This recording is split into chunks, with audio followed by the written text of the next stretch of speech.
Olá, pessoal, boa noite. Estamos aqui de volta ao ciclo de debate e hoje teremos o prazer de receber o professor Dante, nosso companheiro, professor do IFRN, e contaremos com a participação dos nossos intérpretes, a Claudete e também o Bruno Carioca, começando aí com o apoio do Bruno Carioca nessa fase inicial do nosso debate. Primeiramente, vou fazer aqui uma breve apresentação do nosso colega Dante, do qual é ex-aluno da nossa rede, né, aluno da Escola Técnica Federal do Rio Grande do Norte, hoje o Instituto Federal de Educação, Ciência e Tecnologia do Rio Grande do Norte, graduado em Engenharia Elétrica e doutorado em Educação pela Universidade de Madrid. Dante, seja bem-vindo ao nosso Instituto Federal, você que tem uma longa história aí de luta e resistência por toda a nossa rede federal, e que hoje vem contribuir conosco para o debate. Antes, eu gostaria de fazer duas saudações, uma a toda a nossa rede, que ontem completou 111 anos de existência, e hoje o nosso colega de luta, colega professor aqui do IFCE, o Marcelo Marques, parabéns, sinta-se abraçado por todos nós. Professor Dante, passo a palavra para você fazer uma breve apresentação, uma saudação aos nossos colegas, professores e professoras, técnicos e técnicas, e também os nossos alunos e a comunidade em geral que nos acompanha no dia de hoje. Lembrando que as frentes democráticas e IFCE somos nós, e o Mundo IFCE, vem realizando uma série de debates para trazer o olhar crítico dos nossos convidados, bem como a contribuição da comunidade, para a gente poder aprimorar o nosso olhar sobre a instituição, bem como ajudar a construir uma plataforma consistente para a nossa instituição. Hoje, o professor Dante vai construir uma temática em torno da construção de uma gestão democrática, abordando os aspectos dos institutos federais em tempos de autoritarismo, de corte de verbas e de aulas remotas. Professor Dante, novamente, seja bem-vindo, e a palavra está com o companheiro. Olá, Ivan, boa noite. Olá a todas e a todos, boa noite. Em primeiro lugar, agradecer o convite do grupo Muda IFCE e dizer que é um prazer, né, estar aqui, cumprimentar também o Bruno, que vai nos ajudar aí na tradução, isso é extremamente importante, a Claudete, que também vai se revezar com ele, o Marcelo, que a gente fez os contatos. Então, agradecer a todas e a todos. Bem, esse é um tema extremamente importante, pertinente e atual, né, no contexto da nossa sociedade hoje. Né? Os institutos federais, em tempo de autoritarismo, de corte de verbas e de aulas remotas, o segundo ciclo de debate. Né? Muito bem. Eu já combinei aqui com o Ivan, e antes havia combinado também com o Marcelo. Quero pedir licença e desculpas, porque antes de entrar no tema propriamente dito, eu vou reiterar algo que eu venho sempre fazendo nas oportunidades que a gente tem dessas atividades, que é reforçar a denúncia sobre o processo de intervenção que está ocorrendo neste momento no Instituto Federal do Rio Grande do Norte, e não só no Instituto Federal do Rio Grande do Norte, no Instituto Federal de Santa Catarina, no Cefet do Rio de Janeiro, e em 13 universidades, em alguma medida, estão sob intervenção do governo federal. Eu vou tratar disso um pouco mais adiante, inclusive porque tem relação direta com o tema, né, que é quando a gente trata da questão do autoritarismo. Então, é uma situação extremamente grave que o país está enfrentando, e no caso do IFRN, para vocês terem uma ideia, houve uma eleição no dia 4 de dezembro de 2019, o professor José Arnaldo de Araújo Filho foi eleito, o segundo lugar foi o candidato ex-reitor, que respeitou o processo do resultado das urnas, e o terceiro colocado teve 3% do voto, uma pessoa, não quero nominá-lo como cidadão, que eu acho que é um nome muito grande para pequenez, de 3%. O apelido dele hoje é 3%, porque ele teve 3% dos votos. Né? E não é ele o interventor. Ele foi o terceiro colocado, não é ele o interventor, foi nomeado o interventor que sequer participou da lista, mas que imediatamente nomeou 3% para assumir uma proreitoria e ser o substituto eventual. Então, na verdade, o 3% ele está ativamente atuando, tendo obtido 3% dos votos. Isso está sendo comum, infelizmente, não natural, mas comum em todo o país, e é algo que nós não podemos aceitar de maneira alguma.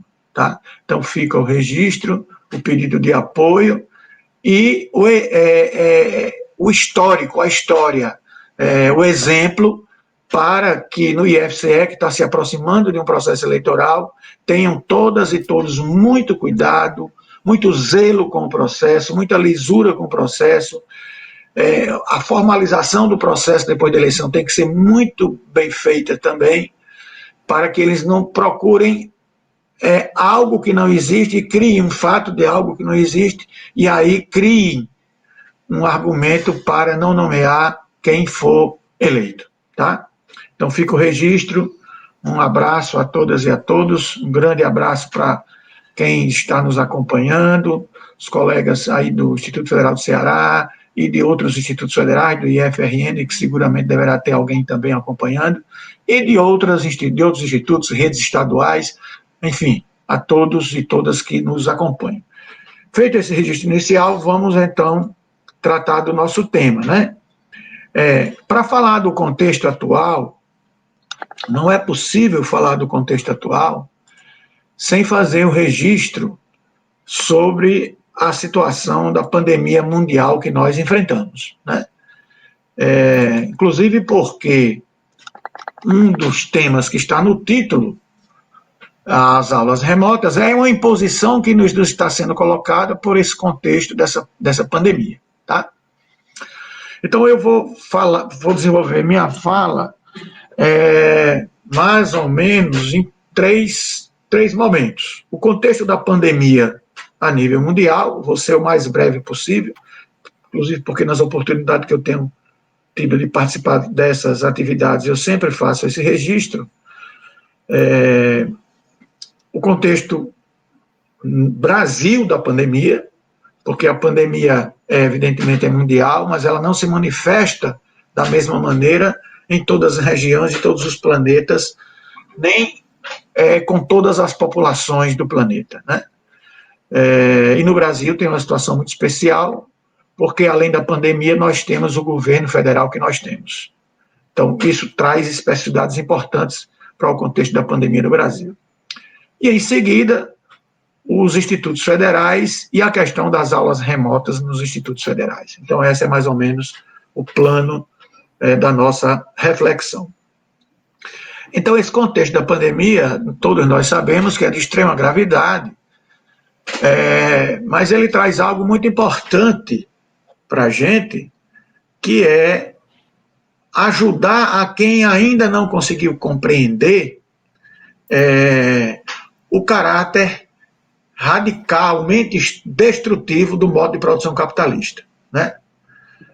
Por exemplo, o preço dos respiradores e a provável corrupção envolvida na compra desses equipamentos, os preços que se multiplicaram aí por dezenas, preços de insumos como medicação para relaxamento muscular para poder viabilizar a intubação de pacientes e assim mitigar, né, os problemas de saúde daqueles acometidos pela Covid-19, essa extrema elevação de preços, ela ocorre em detrimento da vida humana. E aí pode-se pensar, não, mas isso é uma distorção, o capitalismo, no capitalismo não é para ser assim, né? Aí é o engano de quem pensa dessa maneira, porque é uma relação intrínseca, é uma característica intrínseca ao modo de produção capitalista, né? Não é uma distorção, ao contrário, é inerente à racionalidade que sustenta o capital. É a mão invisível do mercado de Adam Smith. Há uma relação de oferta e de procura, se a procura é muito grande, os preços sobem. E isso vale para qualquer mercadoria, inclusive os equipamentos para mitigar a agressão à vida humana decorrente da Covid-19. Então essa é uma lição extremamente importante que a gente obtém da pandemia. E uma outra é que a pandemia se alimenta, né, da desigualdade provocada pelo modo de produção capitalista para obter mais vítimas. O que é que eu quero dizer com isso? Uma relação intrínseca que há entre a desigualdade social e a proliferação e o ataque do Covid-19 à vida humana. Os mais pobres são os mais afetados em todo o planeta. E, evidentemente, como nem todo o planeta é igualmente pobre, né? Nem todo o planeta é igualmente rico, é exatamente nas regiões mais pobres dos países de maior população, onde se observa o maior ataque à vida das pessoas e à saúde das pessoas. Mas essa racionalidade, né, que fica exacerbada, desvelada, escancarada com a Covid-19, é a mesma racionalidade, por exemplo, que produziu os crimes de Mariana e Brumadinho, né?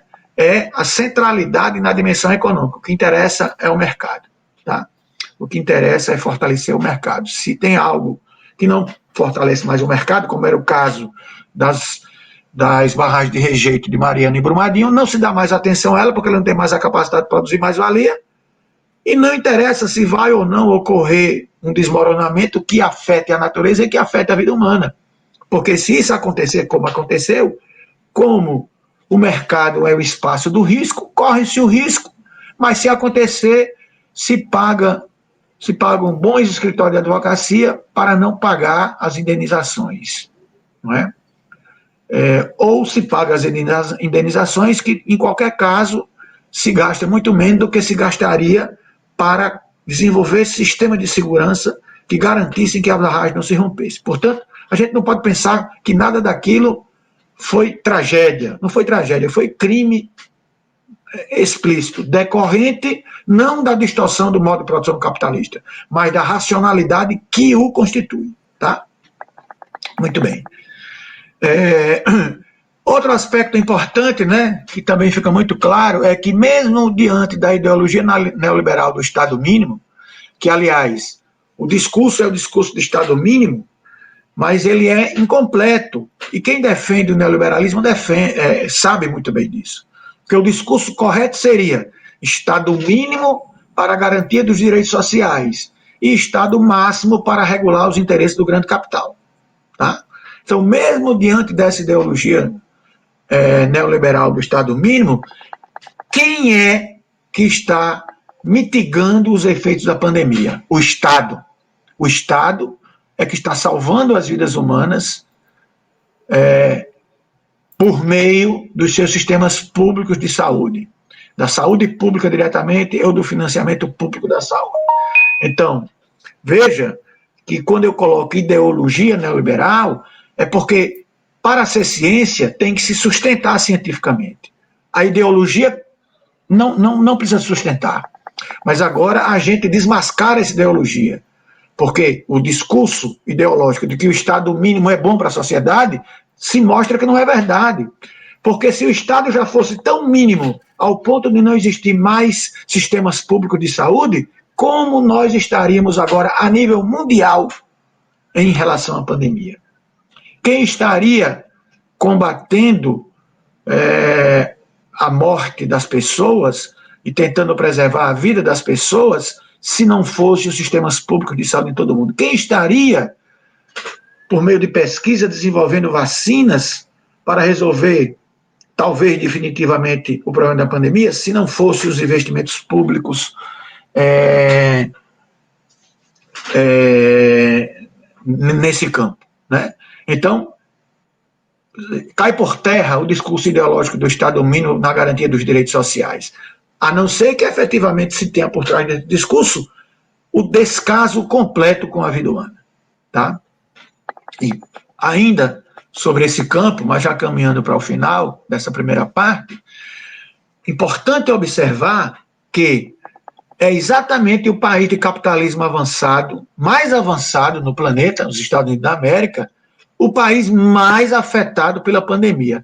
E qual é a particularidade dos Estados Unidos da América, que é um país de capitalismo mais avançado do mundo, mas não é um país desenvolvido do ponto de vista social, ao ponto de que tem o sistema mais frágil de saúde pública dos países de capitalismo avançado. E por isso é o país de capitalismo avançado em que a pandemia da Covid-19 está matando mais pessoas. Aliás, é o país que até agora a pandemia matou mais pessoas no planeta.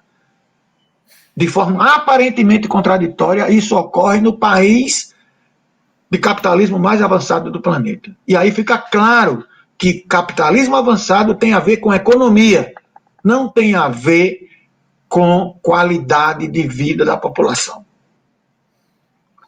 E, para finalizar essa parte, uma reflexão sobre um termo que vem se cunhando dentro dessa lógica da racionalidade do capital para conformar a população aos efeitos pandêmicos e pós-pandêmicos, principalmente pós-pandêmicos, que é a história do novo normal. Esse novo normal é um discurso ideológico tipo Estado mínimo, né? O Estado mínimo é bom para a população, e a gente já mostrou o que é o Estado mínimo. O novo normal é a situação que a população vai ter que conviver. Não existe novo normal, porque não existe um antigo normal. Querer um novo normal é assumir que antes da pandemia estava tudo normal. Não estava. A extrema desigualdade social, mundial e nacional não nos permitem aceitar que a situação pré-pandêmica era normal. Então, para que o discurso do novo normal? É para naturalizar duas coisas. O que havia antes da pandemia como normal, que isso vai piorar e que isso será o novo normal. E que nós, enquanto população, o que nos cabe é nos adequar ao novo normal, porque faz parte do novo normal, por exemplo, maior ainda desemprego, maior ainda, entre aspas, flexibilização dos direitos trabalhistas, maior ainda a intensificação da exploração do patrão, do trabalhador pelo patrão, do trabalho pelo capital, em nome de se preservar o emprego, ou de se preservar nem o emprego propriamente dito, mas algum tipo de geração de uma renda de sobrevivência. Então esse é o contexto mundial. Mas no Brasil a situação é mais grave ainda, porque associada à crise da pandemia, temos o ataque do governo federal ao Estado Democrático de Direito, que não começou agora em 2019, começou em 2016, com a derrubada da presidenta Dilma e o governo Temer, mas que se intensifica muito a partir de janeiro de 2019. Ataque ao Supremo Tribunal Federal e ao Congresso Nacional, e aqui eu não quero dizer que o Supremo Tribunal Federal e o Congresso Nacional sejam exemplos de instituições democráticas em sua essência. Na verdade, não o são, mas são os sustentáculos, juntamente com o Poder Executivo, o Poder Judiciário, Poder Legislativo e o Poder Executivo, os sustentáculos desse modelo de democracia que não é o ideal, que é a democracia representativa, mas é a que a gente tem. E se há pilares que estão com problema, para a gente defender esse modelo, que não é o ideal, mas é o que é possível para a sociedade hoje, é necessário aperfeiçoar o Supremo, aperfeiçoar o Congresso, e não eliminá-los, e não subsumi-los ao interesse do Executivo, que é o que o atual Poder Executivo Central do Brasil está querendo fazer, né? Atacando autoritariamente os pilares dessa chamada democracia representativa e querendo subsumir o Poder Judiciário e o Poder Legislativo aos caprichos e aos interesses desse Poder Executivo podre que está hoje no Poder Central do Brasil. Ataque, de maneira geral, às instituições democráticas, extinção de conselhos representativos de interesse de amplos e importantes da sociedade. Somente para falar no campo da educação, foram 30, na educação diretamente, eu queria logo com a educação, foram 35 afetados diretamente, tá? que eu não vou nominá-los aqui, mas apenas menciono, por exemplo, a Comissão Nacional de Alfabetização e Educação de Jovens e Adultos, a SENAEJA, que foi extinta, né? O Fórum Nacional de Educação, que foi completamente desvirtuado, por isso nós criamos o Fórum Nacional de Educação Popular. Da mesma maneira, a Conferência Nacional de Educação, ainda no governo Temer, e criamos a Conferência Nacional de Educação Popular, tá? Isso ainda no governo Temer, mas agora a SENAEJA é extinta, a Comissão Nacional de Educação Escolar Indígena, a Comissão Nacional de Educação e Direitos Humanos, a Comissão Nacional de Erradicação do Trabalho Infantil, o Conselho Nacional de Combate à Discriminação e Promoção dos Direitos LGBT, tudo isso extinto ou completamente descaracterizado, né, agora a partir de 2019. Tá? Da mesma maneira, Conselho Nacional de Educação, então, tudo vai na direção do autoritarismo, em direção à sociedade como um todo. 16 instituições de educação superior pública sofreram ou estão sofrendo intervenção de janeiro de 2019 para cá. Dentre elas, aquelas que eu já mencionei, e tem duas mais recentes, duas universidades federais. A Universidade Federal Rural do Semiárido, aqui no Rio Grande do Norte, em Mossoró, próximo ao Ceará, que foi nomeada a terceira da lista. E a Universidade Federal do Rio Grande do Sul, a mesmíssima coisa. Tá? A síntese desse governo, de uma maneira geral, é o governo que conjuga ultraliberalismo econômico, ou seja, o mercado no centro de tudo, tudo tem que atender aos interesses do mercado, ultraconservadorismo de costumes, a ideia da terra plana, né? A ideia de religiões fundamentalistas, vide aí a ministra, né? A ministra que viu Jesus em cima da goiabeira, e por aí vai. E a tecnocracia militarista. Então são essas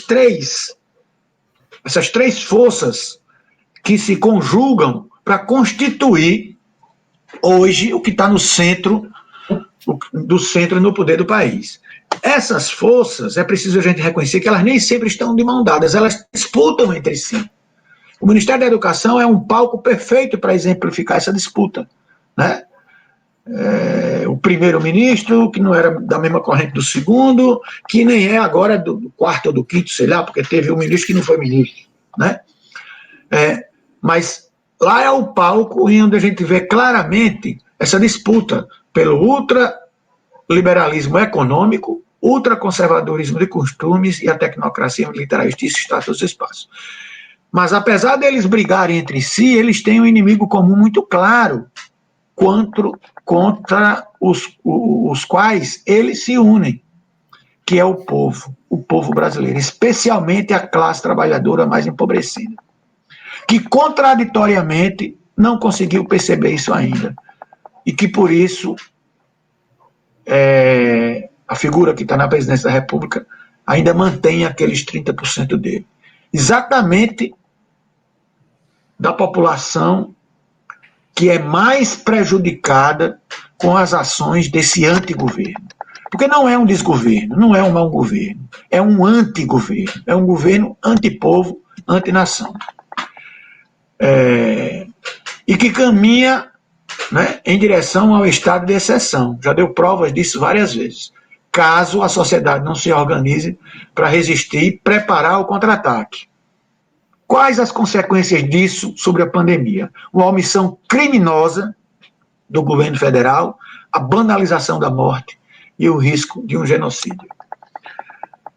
E vou agora entrar, então, em como tudo isso está se refletindo, está implicando sobre a rede federal. A escalada do autoritarismo e do corte de verbas na rede federal. E aqui eu vou utilizar como ponto de partida, situar a rede federal, para depois falar sobre esse processo histórico recente da escalada do autoritarismo, junto com o corte de verbas. Então, a rede federal, ela tem uma função social muito importante, né?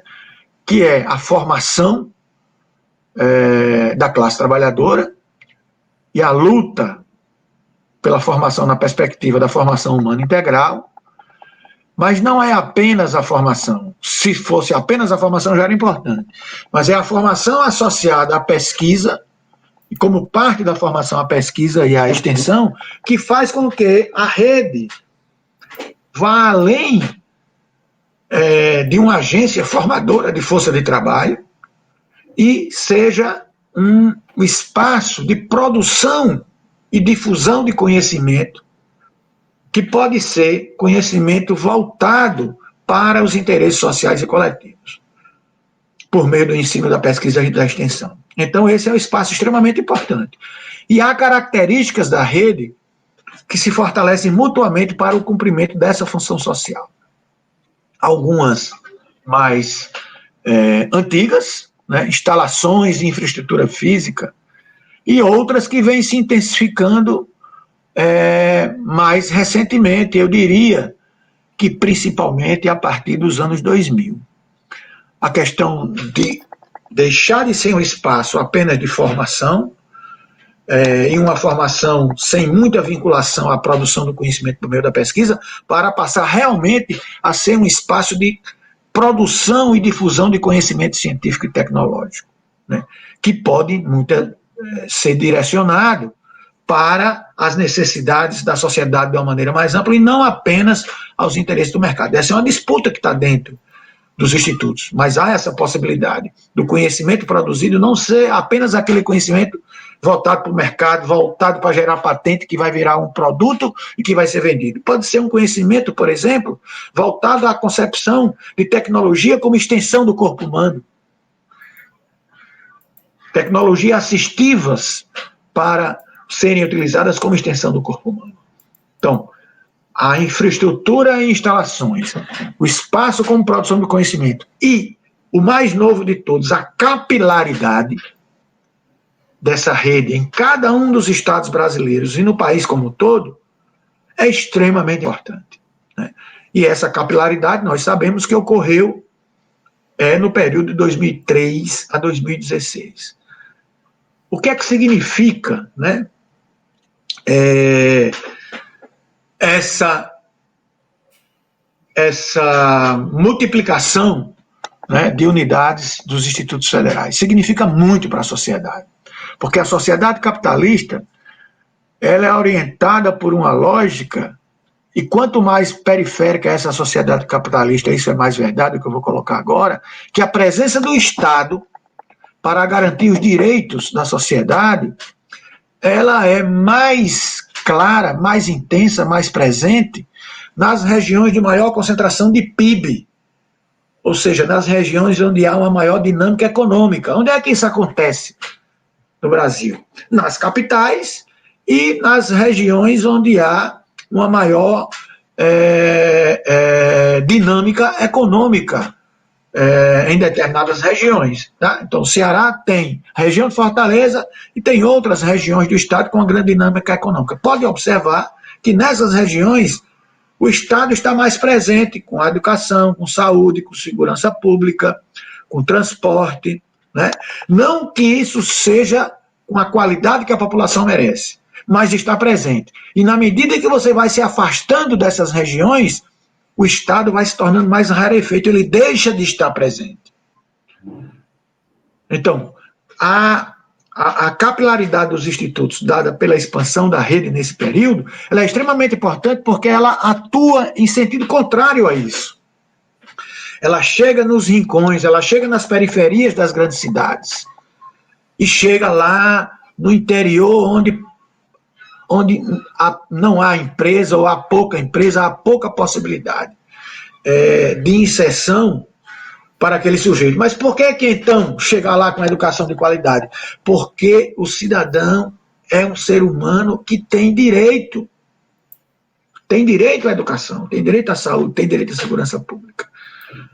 Não obrigatoriamente a formação tem que resultar em estar alimentando o mercado com a força de trabalho. É claro que a gente tem a expectativa de que esse estudante formado possa ter uma inserção no mundo do trabalho.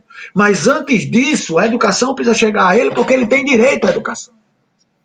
E essa capilaridade da rede nos proporciona isso.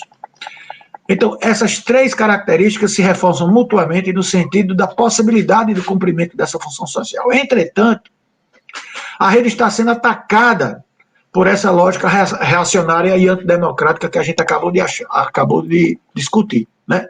Por exemplo, as instituições dessa rede poderiam estar dedicando maior energia ao combate ao Covid-19 do que estão. Mas não estão por esse ataque antidemocrático em algumas situações, pelo corte de verbas em outras situações.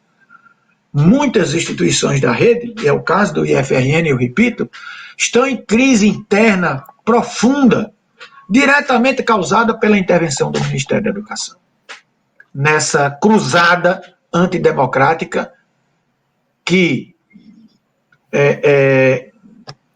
atua diretamente sobre as instituições e, ao mesmo tempo, a perspectiva ultraliberal que retira recursos do financiamento dessas instituições. Então, rapidamente, antes de chegar no período do avanço do autoritarismo e do corte de verbas, vamos resgatar em 2 ou 3 minutos o período de 2003 a 2016, que foi um período extremamente rico, mas foi um período de avanços e retrocessos nas políticas nesse país também. Tá? Houve avanços, a gente já mencionou aqui alguns deles, né? Principalmente a expansão da rede federal, a expansão também nas universidades federais para ficar no campo da educação, a indiscutível diminuição da pobreza, né? Avanço de vários direitos sociais, mas isso ocorreu sem o rompimento com a macropolítica neoliberal, principalmente do ponto de vista da economia, da financiarização da economia. Por isso foi um período de avanços e retrocessos. Entretanto, no que diz respeito à democracia interna das instituições da área de saúde, da área da educação como um todo, foi um período de avanços democráticos. Inegavelmente, um período de avanço democrático dentro da educação brasileira. E de aumento de verbas, embora que não em todos os espaços, mas se a gente restringir para a rede federal, o período de 2003 a 2016 foi um período de avanços democráticos e um período de aumento, conjugado com um período de aumento de verbas. Então, quando é que começa essa escalada do autoritarismo? A partir de 2016. A partir de 2016, com a derrubada da presidenta Dilma, fruto da corrosão interna da coalizão que sustentava o governo, que foi sempre um governo de coalizão, que teve nesses períodos, né, de 2003 a 2016, como presidente alguém do Partido dos Trabalhadores, mas não era efetivamente o Partido dos Trabalhadores que estava no poder, era essa coalizão. E essa coalizão ia de A a Z, da extrema-direita, não ia até Z não, né? Se a gente colocar como Z a extrema-esquerda, jamais chegou lá. Mas era uma coalizão muito ampla, que começou com a característica de centro-esquerda, e à medida que o tempo foi passando, né, essa coalizão foi caminhando em direção à direita, até chegar a um ponto em que ela se tornou hegemônica e não precisava mais daquele grupo mais de centro-esquerda. E como foi a maneira de se livrar desse grupo? O golpe. Tá? Claro que a gente não pode falar sobre isso em tão poucas palavras. Eu estou fazendo um resumo muito, muito geral e fico à disposição para a gente discutir sobre esse ou qualquer outro aspecto na hora do debate. Então, na verdade, a leitura que nós fazemos é que o golpe não foi a derrubada em si de Dilma, mas o golpe a derrubada de Dilma é parte do golpe, digamos assim, é o ato inicial e necessário para realmente perpetrar o golpe contra a sociedade brasileira, que é o que está acontecendo de 2016 para cá, cujo objetivo é reconfigurar o Estado brasileiro, visando torná-lo ainda mais mínimo na perspectiva do neoliberalismo, né? Para a garantia dos direitos sociais e, mais máximo, na regulação dos interesses do grande capital nacional e internacional, especialmente o capital financeiro especulativo. Então é isso que está ocorrendo de 2016 para cá. Ocorreu em um certo ritmo, com uma certa característica de 2016 a 2018, e vem agora se intensificando, né, a partir de 2019. Algumas medidas, né, que passaram a ser implantadas imediatamente após a derrubada da presidenta Dilma, e que eu não vou discuti-las aqui porque não há tempo. Vou mencioná-las e, se alguém quiser, a gente pode aprofundar no debate. A primeira delas, pouco discutida, é a Lei 3.365. O que é que essa lei fez? Ela mudou o marco regulatório do pré-sal, exploração do pré-sal. E é uma lei de iniciativa do então senador José Serra, que virou ministro das Relações Exteriores do golpista Temer, né? O que é que ela fez? Em brevíssimas palavras. Ela retirou da Petrobras o direito e a obrigação de, em todas as áreas de exploração do pré-sal, a Petrobras participar fazendo a exploração. Mesmo que ela não tivesse feito parte do consórcio que tinha ganho para explorar aquela determinada área. Qual o sentido disso? Garantir a permanência do conhecimento sobre exploração de petróleo em águas ultraprofundas à Petrobras, que foi quem produziu esse conhecimento. E a Petrobras é uma estatal brasileira, portanto, esse conhecimento era patrimônio do povo brasileiro. Fazia parte da soberania. E a mudança do marco regulatório que retirou da Petrobras esse direito e essa obrigação abre que para as empresas internacionais que vinham pressionando os governos Lula-Dilma, principalmente o governo dos Estados Unidos da América, passem agora a ter o direito de se apropriar desse conhecimento para aplicar em outras áreas do planeta, principalmente no Golfo do México, no Oriente Médio. Então essa é a primeira pancada grande, né? E todas essas medidas, elas, por um lado, elas retiram direitos, né, da classe trabalhadora, direitos sociais, e regulam os interesses do grande capital, nacional ou internacional, nesse caso internacional. E onde é que ela retira direito da classe trabalhadora? Porque a gente sabe que existe um fundo do pré-sal e que a participação da Petrobras na exploração em todas as áreas geraria um fundo muito maior do que ele passa a ser agora, com a retirada da Petrobras de setores de exploração. Tá? Muito bem. Esse eu discuti um pouco mais, porque esse é um tema extremamente importante e pouco discutido. Os outros eu vou apenas mencionar. Tá? A emenda constitucional 95, ainda no governo Temer, né, que inviabilizou o alcance das metas do Plano Nacional de Educação, a reforma trabalhista iniciada e concluída no governo Temer, a reforma da Previdência, que foi iniciada no governo Temer, piorada e concluída no atual ciclo de governo.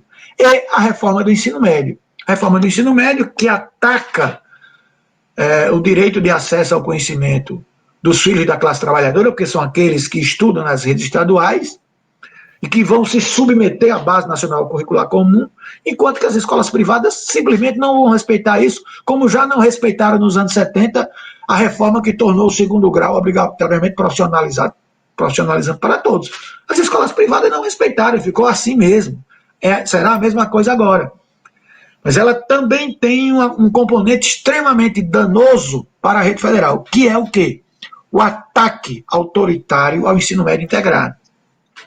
Implantar a reforma do ensino médio, reduzir a carga horária das disciplinas de educação geral para as 1.800 horas máximas prescritas na reforma do ensino médio é sucumbir ao projeto de formação humana integral que traz o ensino médio integrado. E eu espero que a rede não caminhe nessa direção. Infelizmente, estamos observando que há movimentos nessa direção.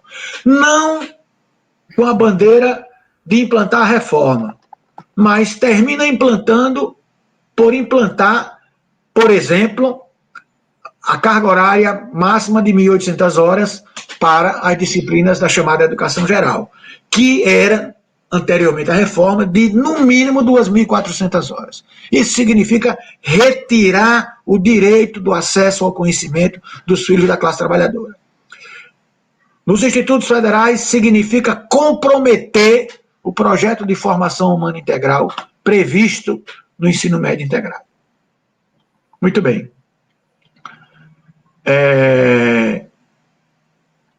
E agora, a partir de 2019, a intensificação do ataque autoritário e do corte de verbas. Se o corte de verbas começa lá com a emenda constitucional 95, no governo Temer, ele se intensifica de maneira muito radical agora no governo atual, né? Que no ano passado nós vimos, né, claramente o novo termo que eles criaram, que antes era contingenciamento, agora é bloqueio de recursos, e os recursos foram desbloqueados no final do ano, quando já não havia mais tempo para aplicar os recursos. Tá? Então, esse período anterior, nós chamamos período de avanço dos retrocessos, o período lá de Temer. E o período atual, nós estamos caracterizando quando avanço dos retrocessos. E aí, eu sintetizo e apenas menciono, não vou discutir detalhadamente, mas menciono para a gente construir a imagem, quais essas medidas que todas caminham na direção do autoritarismo e também na direção da redução dos direitos sociais, e, portanto, na ideia também do corte de verbas para as áreas sociais, e incluindo aí a educação, né? Então, a reforma da Previdência, né? A reforma da Previdência ela não foi concluída no governo Temer, porque começou a se defender para não sofrer o impeachment, e parou com a reforma da Previdência, e o atual governo retoma e aprova pior do que era a proposta do governo anterior. Então, uma medida autoritária, né? Ultraliberal do ponto de vista econômico, e que retira direitos profundos da classe trabalhadora. A ingerência do governo federal na autonomia da gestão das instituições. Eu já mencionei, né, a quantidade de instituições que estão atualmente sob intervenção, além de outros aspectos também de ataque ao princípio da autonomia de gestão e princípio da gestão democrática. Além disso, programas que atacam diretamente a gestão democrática. Por exemplo, o programa Novos Caminhos, né, que é uma edição piorada do Pronatec, que é um dos retrocessos do ciclo lá de 2003 a 2016. Tá? Preciso reconhecer que o Pronatec foi um grande retrocesso, porque ele operou no sentido contrário da perspectiva da formação humana integral. E o Novos Caminhos é pior, é uma edição piorada. Então, o Novos Caminhos ataca a gestão democrática e, portanto, é autoritário, pela via da precarização da qualidade da educação proporcionada à classe trabalhadora, né? Principalmente a classe trabalhadora mais empobrecida. É a educação pobre para o pobre, portanto, antidemocrática. O programa Escola Cívico-Militar ataca a gestão democrática pela via da truculência. É o disciplinamento dos pobres. Parte-se do pressuposto de que o pobre é uma ameaça para a sociedade e, portanto, é preciso implantar escolas cívico-militares nas regiões mais pobres das cidades para disciplinar os pobres. Outro programa que ataca, que é autoritário, né, e ataca a gestão democrática, portanto, é o Futurice, que ataca a gestão democrática pela via da privatização, pela privatização das instituições de educação superior. E ataca também o princípio da autonomia da gestão universitária, ataca de maneira muito profunda. Então, vejam, só para ficar no campo da educação, esses 3 programas são exemplos do avanço dessa escala autoritária. E juntamente com a escala autoritária vem o corte de verbas. Tá?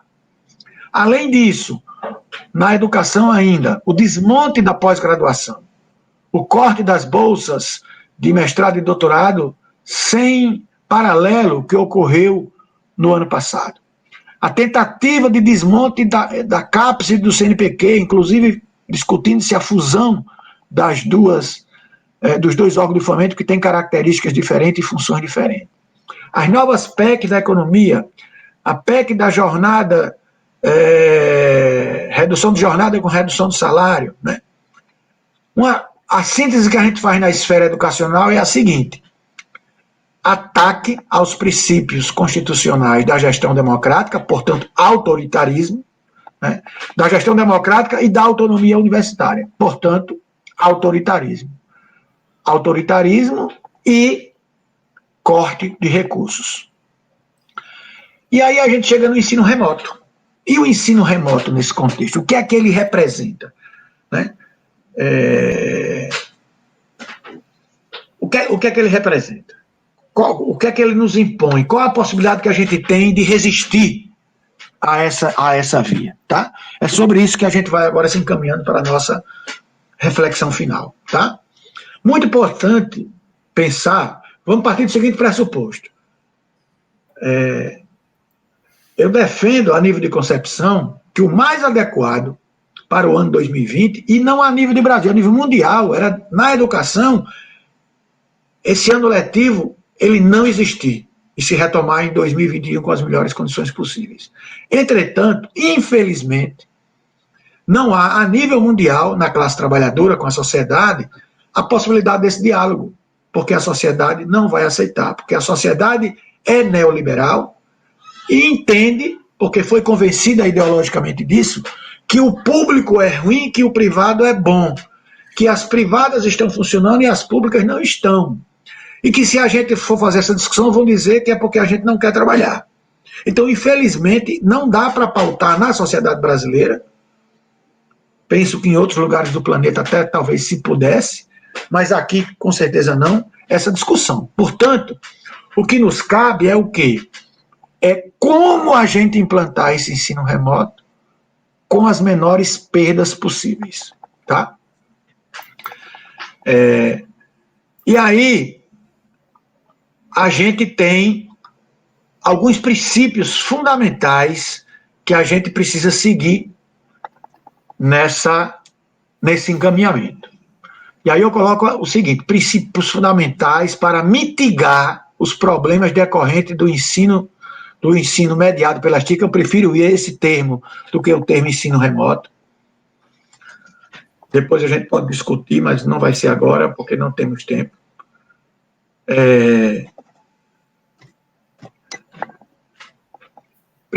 Princípios fundamentais para mitigar os problemas decorrentes do ensino mediado pelas TIC para 100% dos estudantes. E aí eu penso que são dois princípios fundamentais. Primeiro, nenhum estudante a menos. Nenhum estudante a menos. Segundo, que esse processo seja construído coletivamente, né, por todos os segmentos institucionais. Não apenas os professores, porque o processo de ensino-aprendizagem não ocorre só com os professores, ocorre a equipe pedagógica, tem forte participação, a assistente social, psicologia, área de saúde, enfim, múltiplos são os setores dentro da instituição que têm relação muito importante com esse processo de ensino-aprendizagem. Os estudantes, as famílias, no caso dos estudantes da educação básica, precisam ser escutadas para ver os melhores caminhos. Então, esses dois princípios são fundamentais. Nenhum estudante a menos e construção coletiva. E essa construção coletiva partindo de que em cada instituição é necessário ter diretrizes gerais comuns a todos os campi e respeitar as particularidades dos campi. Então, é a busca, conceito extremamente importante, é a unidade do diverso. Nós não podemos ter cada campus fazendo de uma maneira, porque cada instituto não é um conglomerado de vários institutos. É um instituto único, que tem um projeto político-pedagógico único, uma função social única, e que isso é desenvolvido em várias unidades que têm suas especificidades. Então a gente precisa saber o que é comum a todos, coletivamente definir isso, e respeitando as especificidades das diversidades de cada um dos campos. Então esses dois pontos são fundamentais, né? Por que é que nós consideramos esses dois pontos fundamentais?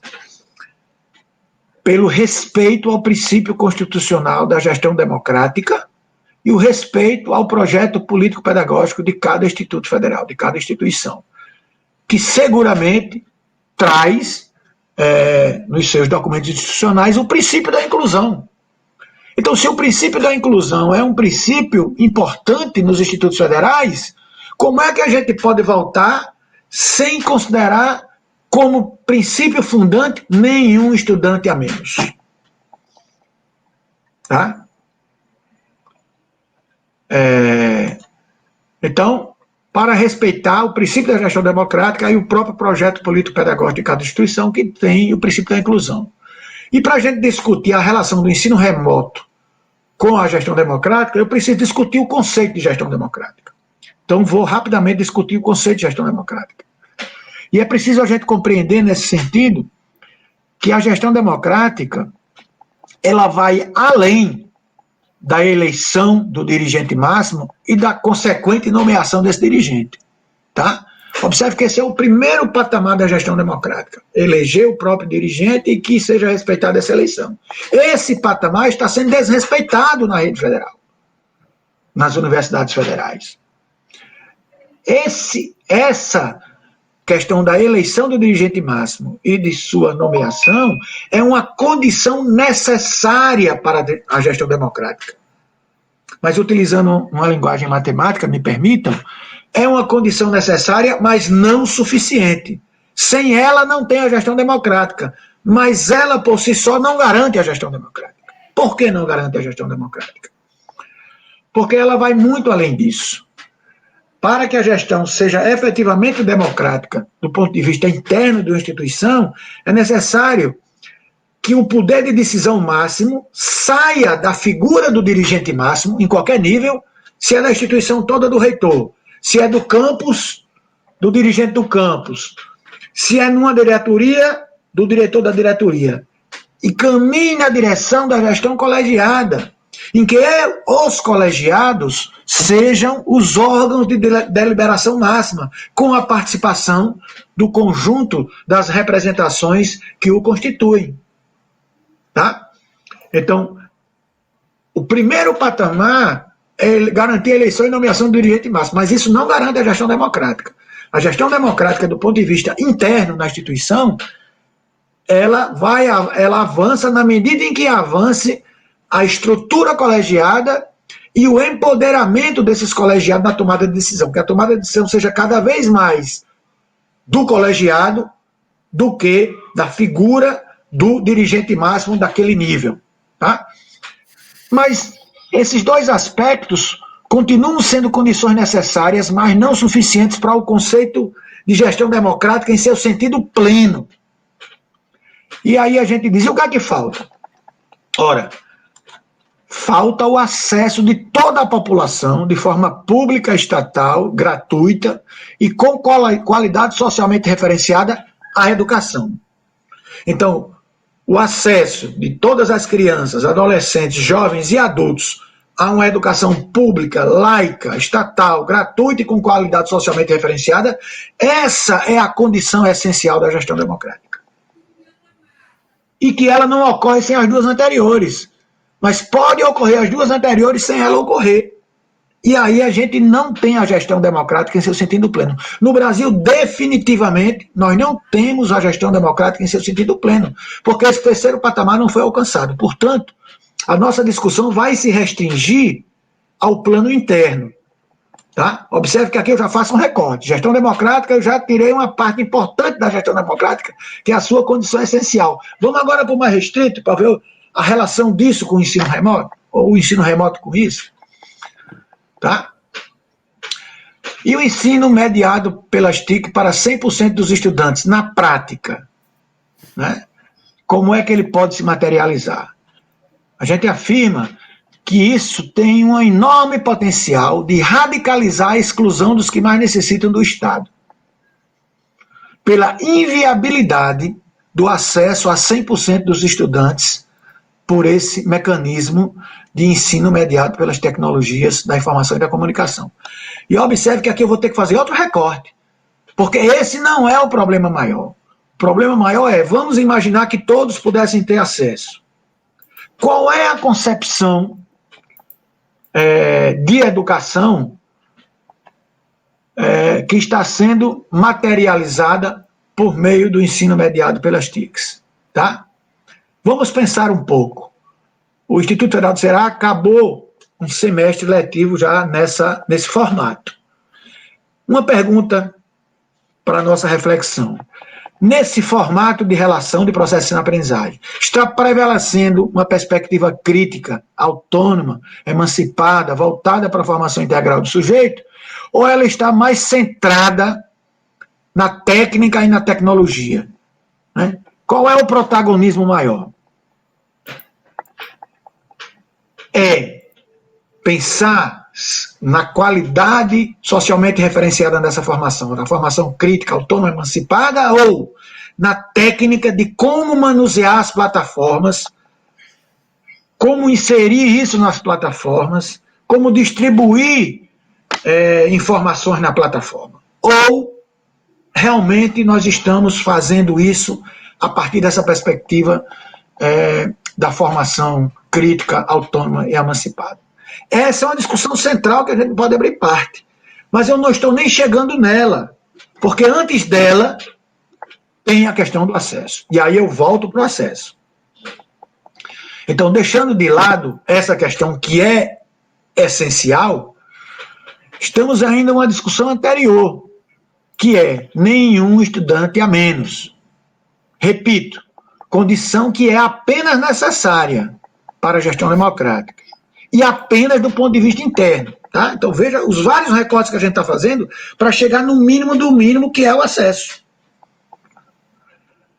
Portanto, pensamos que as instituições públicas necessitam se colocar como problema central como retornar às atividades ou como continuar as atividades acadêmicas mediadas pelas TIC sem deixar nenhum estudante para trás. Essa é uma discussão crucial. Não basta, a meu modo de ver, proporcionar aos estudantes que não têm acesso equipamentos e pacote de acesso à internet.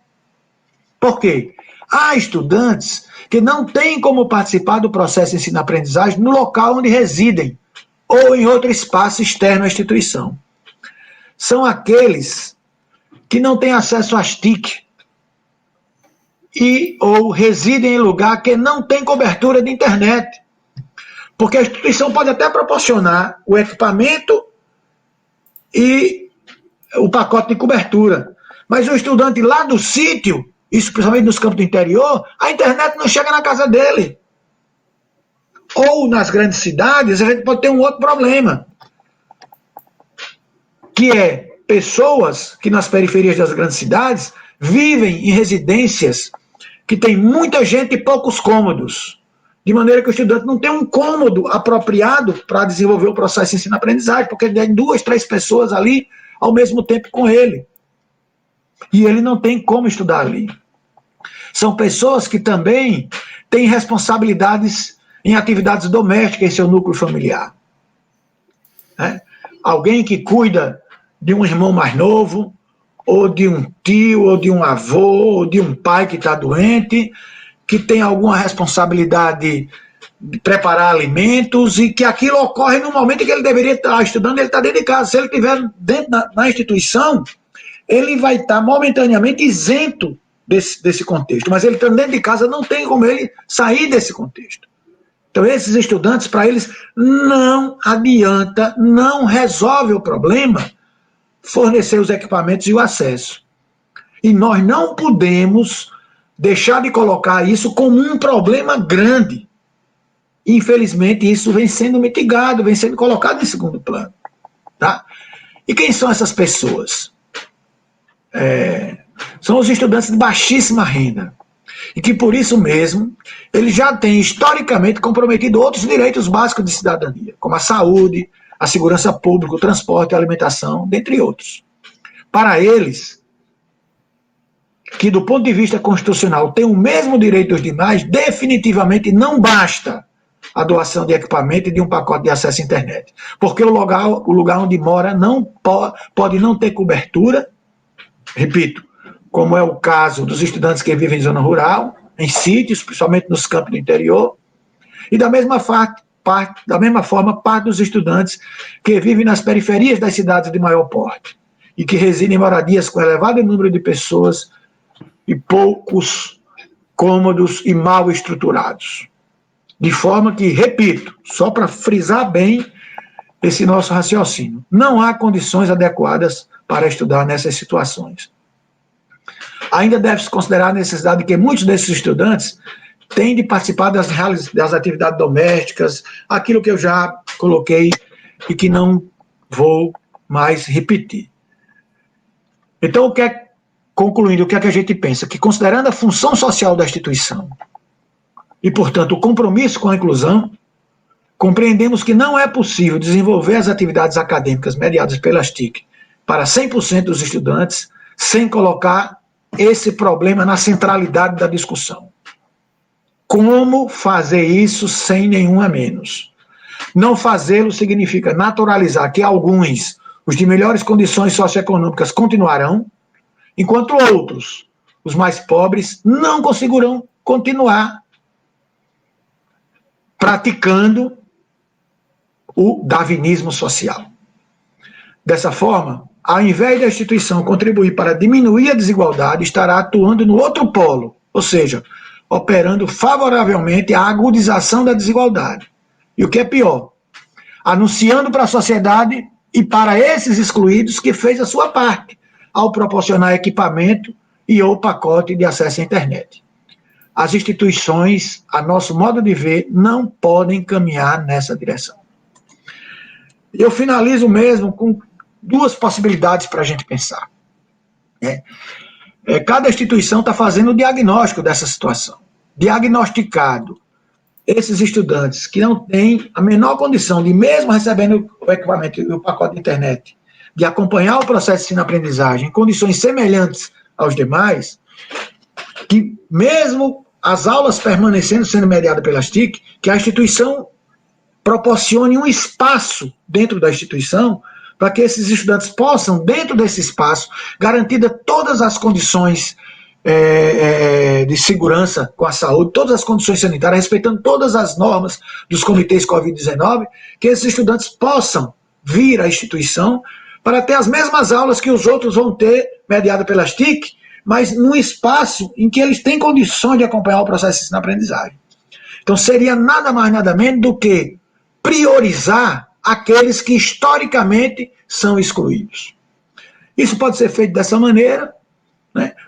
Mas ainda permanece o problema do deslocamento, e pode ser feito de uma outra maneira. Afinal de contas, as instituições terminaram não utilizando seus recursos de assistência social porque não houve, ou utilizando em muito menor escala, porque não houve um ano letivo para se destinar os recursos à assistência social.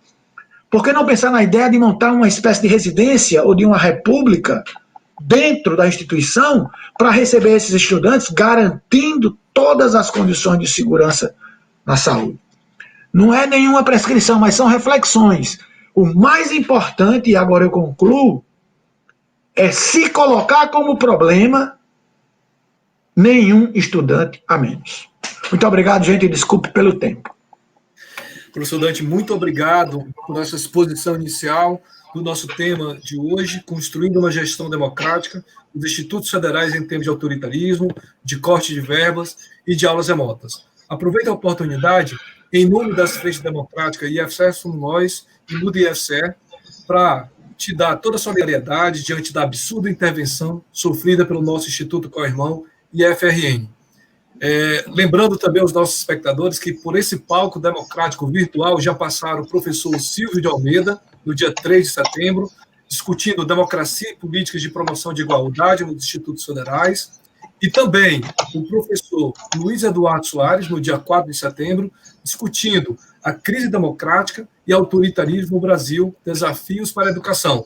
Dando continuidade ao nosso debate, nós vamos ler as perguntas dos nossos colegas, mas também agradecer a professora Andréa Miquiles, o Bruno e também a Claudete por estar dando nosso suporte, permitindo que a gente inclua a nossa comunidade de surdo nesse debate e que permita que a gente tenha um olhar carinhoso para todos aqueles que compõem as nossas comunidades de alunos, servidores e a sociedade em geral. A primeira pergunta foi enviada pelo nosso colega, professor Júlio César, e eu vou ler em 3 partes, porque ela tem uma contextualização até chegar à provocação, que é: As escolas técnicas federais, que foram células-mãe dos institutos federais, sofreram grande influência do autoritarismo dos governos militares na época da ditadura, de 1964 a 1984, onde a grande maioria foi forçada a se submeter a um regime autocrático que perdurou e perpassou a redemocratização, e atualmente ainda existem grupos remanescentes dessa época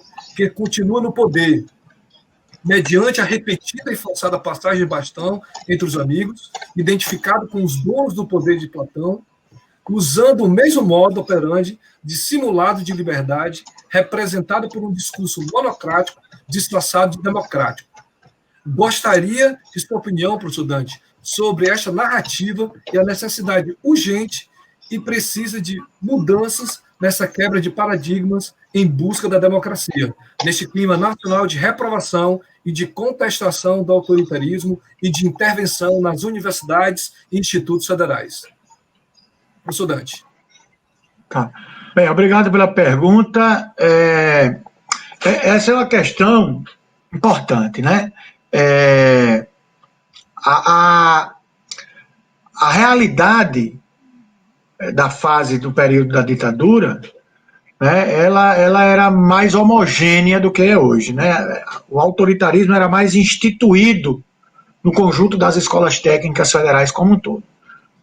Após o fim do período autoritário, penso que as instituições da rede federal começaram a construir trajetórias não exatamente iguais. Então, hoje, eu penso que não dá para falar nessa tradição autoritária de maneira generalizada dentro dos atuais institutos federais, né? Existem algumas instituições que permanecem com esse ranço, infelizmente, e para as que permanecem, penso que esse é um grande problema, porque isso não permite o avanço institucional na perspectiva da gestão democrática que a gente acabou de discutir agora na fala, do conceito de gestão democrática que a gente trouxe. Se a gente tem um ranço autoritário, é impossível que o centro de tomada de decisão saia da figura do dirigente para os órgãos colegiados, porque o ranço autoritário não vai permitir isso. E, portanto, a instituição não pode avançar no atendimento a um princípio constitucional. Então, a permanência desse ranço autoritário significa o descumprimento da Constituição Federal, que, infelizmente, agora vai ao encontro desse grupo que está no centro do poder do país hoje. Então, essa é uma situação extremamente grave.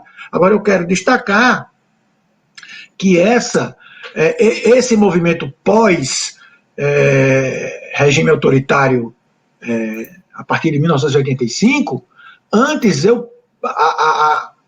os estudos que a gente tem mostram que nunca foi totalmente homogêneo. Cada lugar, cada instituição tem um processo histórico, um processo cultural que faz com que as coisas funcionem de uma determinada maneira.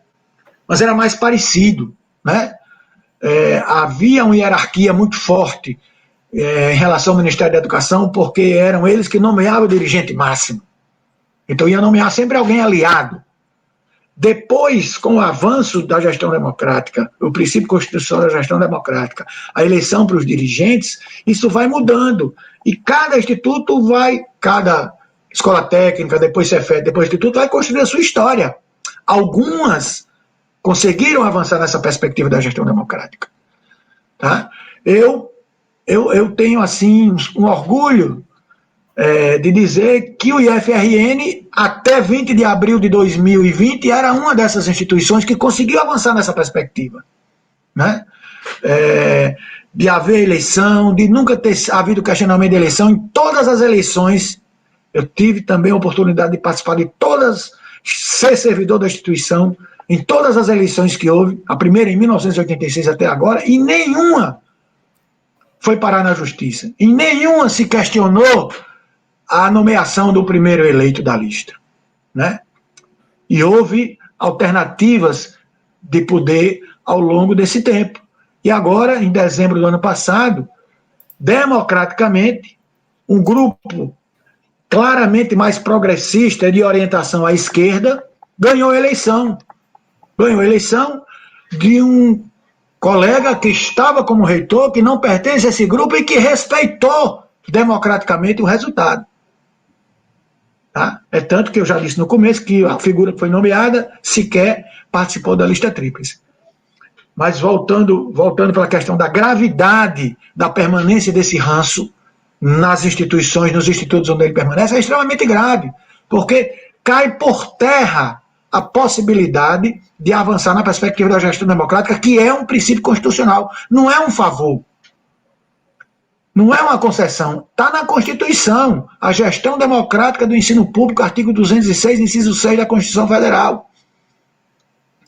Como avançar nessa perspectiva com a centralidade de poder na figura do dirigente, sem que os órgãos colegiados, que têm a representatividade de todos os segmentos, esses sim sejam os espaços de, em cada nível da estrutura, o espaço de decisão máxima, com participação dos estudantes, dos professores, dos técnicos,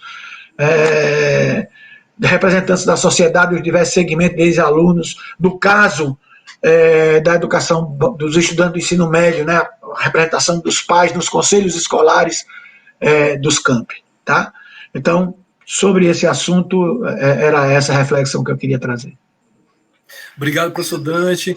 Agradecendo aí a intensa participação dos colegas aqui nos comentários, saudando a Ana Cláudia, o Ícaro, a Edilânia, o Isaac Bernardo, a Renata Castelo, o Júlio César, Renata Castelo novamente, o Adeilda, Cristiane Bezerra, Cícero Cavalcante, Davi Moreno, o Paulo Sérgio, o Marcelo Marques, a Cíntia Studart, a Rejane Bezerra, a Luísa Santo, e dentre outros que a gente também aqui, intercalando entre as perguntas, vai também fazer as saudações.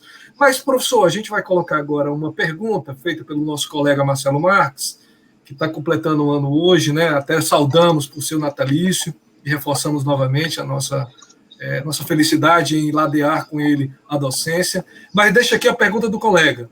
Um dos problemas do IFCE é a ausência de uma identidade formativa. Não há um projeto de homem e de sociedade. A defesa da integralidade de seu ensino seria a chave analítica para superar essa anomia? Ô Marcelo, penso que sim. Penso que sim. Se não há um projeto de uma concepção de formação humana a ser adotada pelo Instituto Federal do Ceará como um todo, aí eu volto um pouco à minha fala, que não era exatamente sobre isso, mas que vai ao encontro, é que a construção do processo de como vão ser desenvolvidas essas aulas remotas, que nós não queremos, né? Mas a condição está nos impondo isso, ela precisa, eu pontuei 2 princípios, nenhum estudante a menos e outro, a construção coletiva que produza diretrizes gerais comuns a toda a instituição, sem desconsiderar as especificidades de cada campus. Então eu pego essa pergunta de Marcelo para colocar nessa situação. Então, para que exista a instituição, o Instituto Federal do Ceará, ou qualquer Instituto Federal, não quero falar especificamente do Ceará por não conhecer em profundidade a realidade, mas em qualquer instituição, para existir a instituição e não ser um conglomerado de vários campi, com uma reitoria, com o papel de repassar recursos, ou intermediar recursos, isso não é o projeto dos institutos federais. O projeto dos institutos federais é uma instituição única, com diretrizes gerais únicas, e dessas diretrizes gerais, a principal é o projeto de formação humana. Então, o Instituto Federal do Ceará, campus A, B, C ou D, o projeto de concepção de formação humana tem que ser o mesmo. A relação ensino, pesquisa e extensão tem que ser o mesmo.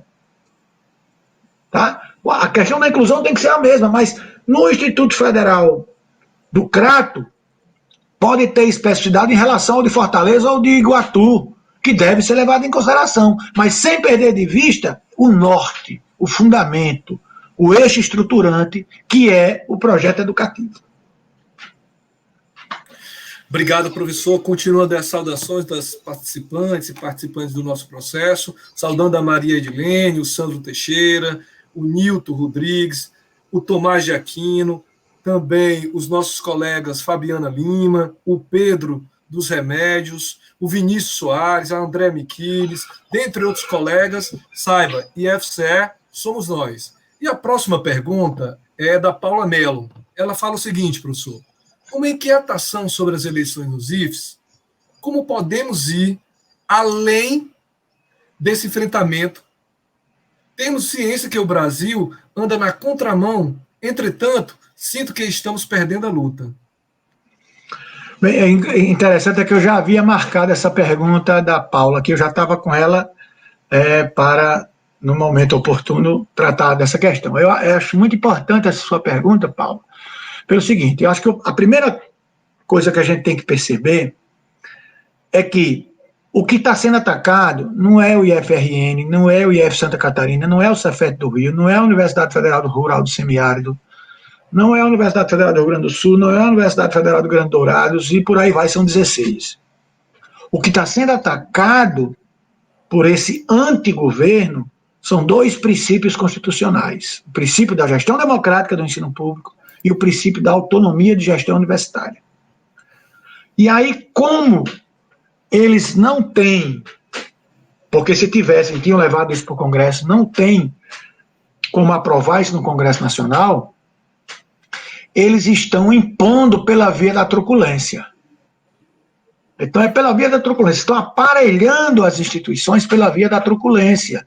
Então, à medida que ele vai conseguindo emplacar, no caso das universidades, o terceiro da lista, no caso dos institutos federais, diretamente a figura do interventor, eles vão minando a possibilidade da gestão democrática e da autonomia de gestão universitária em cada uma dessas instituições. Por que é que eu fiz esse preâmbulo? Para colocar o seguinte, como resposta à sua pergunta: como podemos enfrentar?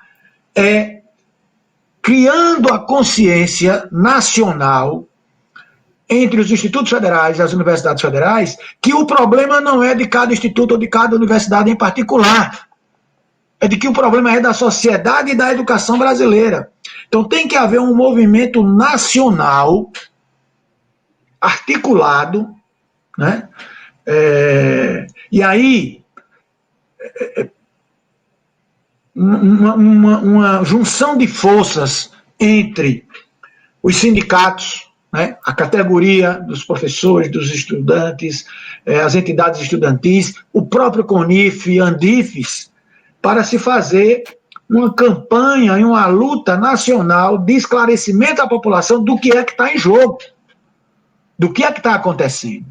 Porque enquanto essa luta ficar restrita, uma instituição é ameaçada, ela vai e se defende, aí se mobiliza ali no seu espaço. Aí vem outra, é atacada, acontece a mesma coisa, deixa de ter uma articulação em nível nacional para se contrapor a essa luta. Então eu penso que o caminho é por aí, uma articulação que envolva o conjunto dos institutos federais, juntamente com o conjunto das universidades, com Andifes, com CONIF, com Andes. É claro que há diferença entre os sindicatos, por exemplo, a base do Andes, a relação Andes-Proifes é de disputa, mas a organização de uma determinada categoria, ela exige que em determinados momentos se façam alianças em torno de algo que pode ser princípio fundante para todos. Existe diferença entre Andes e Proifes, existe, mas tenho uma certeza absoluta que ambos estão contra esse processo. Então, com relação a esse aspecto, pode-se trabalhar juntos Andes, CONIF, Sinasef, outros sindicatos que existam na nossa base. Da mesma maneira, os interesses do CONIF e da Andifes não são exatamente os mesmos, mas tenho certeza que nesse ponto eles podem convergir. Então, eu penso que falta algumas instâncias para desencadear esse processo de articulação mais geral, porque se não houver essa articulação mais geral, ficar no miúdo, como está acontecendo agora, cada instituição vai sendo ameaçada e vai se defendendo individualmente. Alguma pode conseguir, outra não. E aí eles vão impondo essa lógica de revogar, sem alterar a legislação, os princípios constitucionais da gestão democrática e da autonomia universitária. Obrigado, professor Dante. Continua as saudações, o Niverto, a Vitória Ellen, a Claudenira, o Sandro Teixeira e o Everson, que deixa aqui um agradecimento especial ao IFCE Somos Nós por ter essa equipe de tradução simultânea para os colegas surdos, do qual ele é aluno da nossa instituição e também surdo. Professor, nós temos aqui uma pergunta, que é uma consideração, na verdade. Do aspecto jurídico, a legislação dos institutos federais, elas são diferentes das universidades federais, enquanto que nós elegemos uma única figura, de forma democrática, encaminhado para o presidente nomear. As universidades geram uma lista tríplice, dando aí uma maior possibilidade de intervenção junto às universidades federais. No entanto, a gente tem visto algumas manobras jurídicas na tentativa de também os nossos institutos federais sofrerem as intervenções que a gente tem visto aí no nosso vizinho, do qual o nosso colega é professor, e também em Santa Catarina e em outras instituições também que têm sofrido. Do ponto de vista legal, qual é a sua visão do que poderia ser feito no Congresso Nacional para tentar dar maior segurança jurídica e impedir, né, que, eventualmente, outros institutos e universidades federais possam vir sofrer também intervenções do presidente da República? Bem, você traz uma questão importante, e esse é um elemento, talvez, que dificulte uma articulação mais profunda entre os institutos federais e as universidades. Essa diferença na legislação, que é realmente da maneira como você coloca. E observe, eu queria aproveitar para fazer uma outra reflexão também nessa direção. Veja que como nós indivíduos não, mas nós enquanto sociedade, e nesse caso principalmente as comunidades das universidades,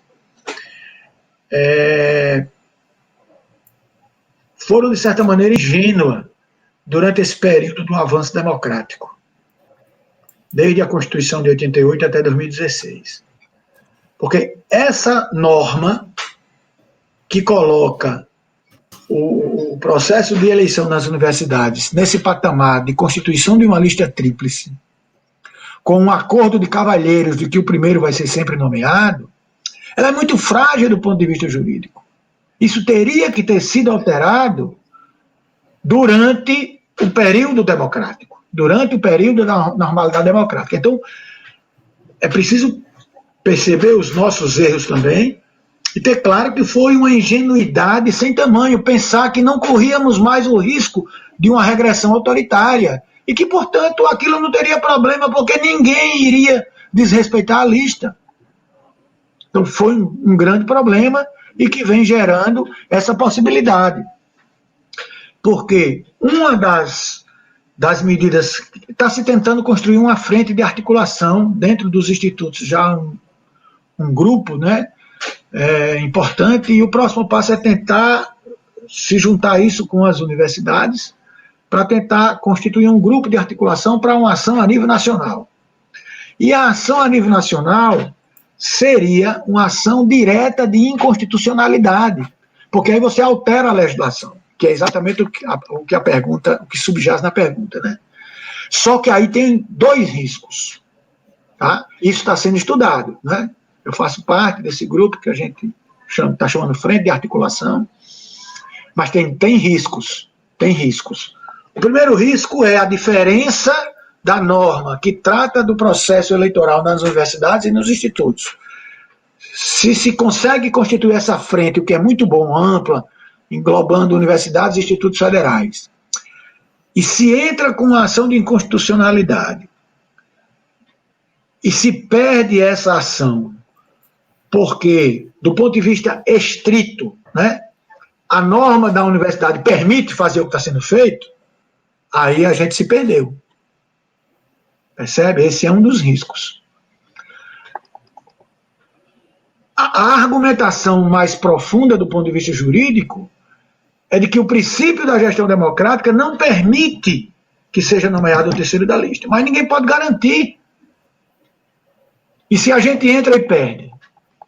Então, isso está sendo estudado, tá? Mas não chegamos ainda não se chegou ainda a ver exatamente qual é o melhor caminho. Esse é um dos problemas. O outro problema é, mesmo que entre separado, né, que aí o problema é que enfraquece. Mas entre separado. Se entrar separado, e mesmo entrando separado, perder. Aí, se perder, o princípio da gestão democrática está... ele pode até continuar na Constituição, mas se o Supremo Tribunal Federal compreender que isso que está sendo feito é legal, na prática está se revogando o princípio da gestão democrática. Então, o que está se avaliando é exatamente os riscos que estão envolvidos. Agora, o que eu tenho certeza que é fundamental é se criar essa frente ampla, congregando aí os institutos federais e as universidades federais, para que a discussão não fique internamente em cada instituição. Muito bem, professor. Obrigado pela exposição. E é bom lembrar, né, que todas essas lacunas jurídicas que não foram tratadas no período de normalidade democrática de 2003 a 2016 têm nos revisitado, não somente essa questão das eleições, mas agora também a questão do ponto eletrônico, que voltou a ser pautado no final do mês passado para esse mês agora. Mas também saudando aqui os nossos colegas que estão acompanhando, o Gilmar Ribeiro, o Juca, a colega Renata, a Paula Mello, a Eugênia Tavares, que manda aí uma saudação para o professor Dante, a Maria Aparecida, o Marcelo Oliveira, a Cristiane Bezerra, o Tomás de Aquino, Claudenira, representando aí todos os nossos assistentes e assistentes sociais da nossa instituição. Professor, nós temos aqui algumas considerações, eu vou fazer mais outra, que é do ponto de vista, na verdade, é um comentário, tá? Sobre como é que está sendo o processo de aulas remotas no IFRN. Aqui no Instituto Federal do Ceará, a gente tem uma quantidade de alunos bem inferior ao total, que inclusive se manifestaram capazes de acompanhar as atividades remotas. Houve uma ação institucional tecnicista entregando chips e tablets para os alunos, sem a preocupação de verificar se teria condição desse processo estar integrado à realidade das famílias dos nossos alunos. Mas a gente queria saber o olhar do lado do IFRN, como é que está sendo tratado essas questões, se tem um olhar mais social, um olhar meramente tecnicista, tentando viabilizar a tecnologia e desconsiderando os aspectos humanos que são fundamentais para qualquer solução em tempos de pandemia e de qualquer outra anormalidade no nosso ambiente acadêmico. Bem, a situação do IFRN é terrível, pelo fato da intervenção, né? Se não estivéssemos sob intervenção, seguramente essas discussões teriam caminhado numa direção diferente do que caminhou. Primeiro aspecto a destacar no IFRN, a gestão interventora não fez absolutamente nada, a não ser cobrar de cada campus que apresentasse a sua solução para retornar. O que foi que aconteceu? Aí vem a questão dos órgãos colegiados, né? O funcionamento dos órgãos colegiados. Por essa tradição de construção, de empoderamento dos órgãos colegiados, o Conselho Superior, no seu regulamento, ele fala da possibilidade de autoconvocação. Então, à revelia do reitor interventor, o Conselho se autoconvocou e puxou essa discussão. E essa discussão ocorreu no COEN, que é o colegiado dos diretores de ensino de cada campus. Todos os diretores de ensino de cada campus constituem o COEN. E todos os diretores gerais constituem o CODI. E também o CONSUB. Então, esse nível de gestão, a revelia da gestão sistêmica da instituição, realizou algumas discussões de maneira que as aulas devem ser retomadas agora no dia 5 de outubro. Não houve aula ainda, tá? Devem ser retomadas no dia 5 de outubro, mas com muitos problemas. E esses problemas, infelizmente, que a gente colocou aqui, né? A duras penas se conseguiu arrancar o edital para ajudar os estudantes que têm dificuldades, né? Esse edital está aberto, os estudantes estão se credenciando para comprar, mas não vai haver tempo hábil de até o dia 5 de outubro esses estudantes terem adquirido esses equipamentos. E como não houve uma discussão coordenada, sistêmica na instituição, a discussão não avançou muito nesses aspectos que vão além da tecnologia. Então, infelizmente, se estivéssemos no período de normalidade na instituição, eu tenho certeza absoluta que essa discussão teria sido pautada, né? Mas não foi, não teve centralidade, está previsto para voltar agora dia 5 de outubro, houve uma ameaça do Ministério Público, porque era uma das únicas instituições que ainda não havia voltado, o Ministério Público considerou mais importante voltar de qualquer jeito, desconsiderando a realidade de intervenção, e determinou a volta das aulas. Na verdade, a comunidade, a categoria dos professores, dos técnicos administrativos, as famílias, muitas famílias não estavam querendo essa volta, mas estão voltando de maneira obrigada pela gestão interventora e por essa determinação do Ministério Público, e a volta vai ser de uma maneira atabalhoada, né? Vai ser com muito prejuízo, com certeza absoluta, e a discussão das aulas mediada pelas TIC, infelizmente, até agora, com algumas pequenas exceções, está pautada fundamentalmente pela questão da técnica e da tecnologia, e não pela concepção de formação. Mas tenho certeza que o processo de intervenção tem uma influência decisiva para que isso esteja ocorrendo dessa maneira. Não fosse a intervenção, estaríamos seguramente num outro patamar de discussão. Muito obrigado, professor. A hashtag Nenhum Estudante a Menos tem reverberado aqui entre os nossos comentários. A hashtag também IFCE Somos Nós, Construções Coletivas, Mude IFCE, dentre outros chamados aí, para a gente poder estar fazendo essa construção com os nossos colegas que têm vindo aqui a engrandecer o debate. Mas também vou ler alguns comentários, antes da gente passar a palavra final para o nosso colega, professor Dante, que é o Isaac, falou aqui: complicado mesmo se pensar em uma construção democrática para debater o ensino remoto, quando muitas IES perderam sua autonomia para escolher até mesmo o seu reitor. A Renata deixa: as consultas das universidades estão sendo ignoradas. O UFC interventou, o FES interventou, a Universidade Federal do Rio Grande do Sul interventou. Aí a Ana também reverbera: nenhum aluno a menos. O nosso colega Júlio César faz um apelo que falta sensibilidade, visão pedagógica e psicológica nesse imediatismo infundado na adoção do ensino remoto. E completa, e sobretudo planejamento. Com certeza, a Claudenira, que fez um comentário também relativo ao imediatismo infundado, reforça a questão. Dentre outros colegas também que agradece a intervenção do professor Dante pelas suas considerações, a sua brilhante apresentação na fase inicial do nosso debate, além também do Eleudson, traz aqui o nosso colega, professor de Iguatu, que representa a seção sindical naquele campus, na região, no entorno daquela cidade, diz: parceria com as comunidades próximas para viabilizar espaços de estudo para esses estudantes também tem que ser tentado. A Luísa Santos agradece o professor Dante, dentre outros colegas também que traz aí um olhar para complementar toda essa questão já apresentada pelo nosso colega.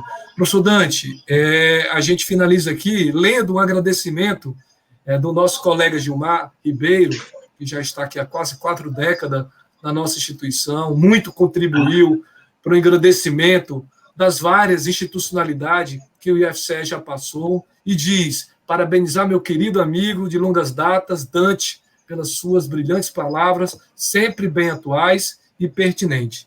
Meus queridos que aqui puderam comentar com a gente, o IFCE somos nós, e passaremos a fala para o nosso colega Dante fazer as considerações finais, e já agradecendo pela disponibilidade, e dizer que, Dante, todos nós aqui, homens e mulheres que constituem essa instituição, seja servidores, servidoras, estudantes, terceirizados, e todos aqueles que se relacionam de alguma forma com a instituição, estaremos vigilantes e incansáveis no processo de discussão, e certamente, para além de propor uma gestão democrática, uma gestão compartilhada e que possa ser feita em várias mãos, para além dos dirigentes que serão eleitos nas próximas semanas ou meses no nosso processo, que esperemos nós não sofra interferência nem dos agentes locais e nem dos agentes lá no Palácio do Planalto. Dante. Bem, Ivan, muito obrigado aí, muito obrigado a todas e a todos. Obrigado ao Bruno e à Claudete pela tradução em Libras. Um grande abraço para meu amigo Gilmar. Tivemos a oportunidade de trabalhar juntos em vários momentos, inclusive no momento que eu estava como diretor de ensino acho que a época era Cefet e Gilmar aí no IFCE. Grande abraço, Gilmar. Bem, nada mais do que isso, agradecer e uma última reflexão sobre a importância da situação que nós encontramos. E aí eu vou usar uma reflexão de Marx para fazer essa reflexão final e comentá-la, tá? Marx diz assim, ó, os homens fazem a sua própria história, e homens aqui ele fala no sentido da espécie humana, né? Eu diria homens e mulheres, fazem a sua própria história, mas não a fazem como querem, não a fazem sob circunstâncias de sua escolha, e sim sob aquelas que se defrontam diretamente, legadas e transmitidas pelo passado. Nós estamos exatamente nessa situação agora. Nós estamos construindo uma história cujas circunstâncias não são aquelas que nós queremos, mas elas estão aí. É a realidade concreta que se impõe. O processo histórico nos trouxe a essas circunstâncias. Então, diante dessas circunstâncias, o que é que nós temos que fazer? Nós temos alternativas. Uma delas é tentar transformar essas circunstâncias para que elas sejam aquelas que nós queremos que sejam, ou nos adequarmos a essas circunstâncias. Então, é essa encruzilhada que nós estamos. E eu tenho certeza que nós temos condições de reunir forças para transformar essas circunstâncias. E é a isso que eu convido a todas e a todos, e faço o meu agradecimento final. Muito obrigado, um grande prazer, estamos sempre juntos para continuar nessa luta pela transformação das circunstâncias na direção de uma outra sociedade. Professor Dante, muito obrigado novamente, e aproveitar esse espaço de encerramento para agradecer todas as pessoas que ajudaram na construção desse evento, a nossa equipe de tradução simultânea para Libra, a Andréa Miquiles, o Bruno Carioca e também a Claudete, as nossas colegas da comunicação, a Lívia, a Poliana, e também os nossos colegas Davi Moreno e Marcelo Marques, que fez a intermediação e que garantiu esse brilhante debate hoje. E pedir aí desculpa a alguns colegas que eventualmente não conseguimos contemplar as suas requisições, mas que certamente nós deixaremos esse espaço aberto e que aguardem que o nosso próximo debate também trará como centro essa questão de construção de uma gestão democrática, e que não podemos esquecer, muda IFCE, IFCE somos nós, boa noite, uma ótima quinta-feira, e que, pelas mãos dos homens e mulheres dessa instituição, a gente consiga conquistar a mudança. Professor Dante, boa noite, muito obrigado. Boa noite. E que fiquemos todos boa noite, bem. Um grande abraço. Grande abraço.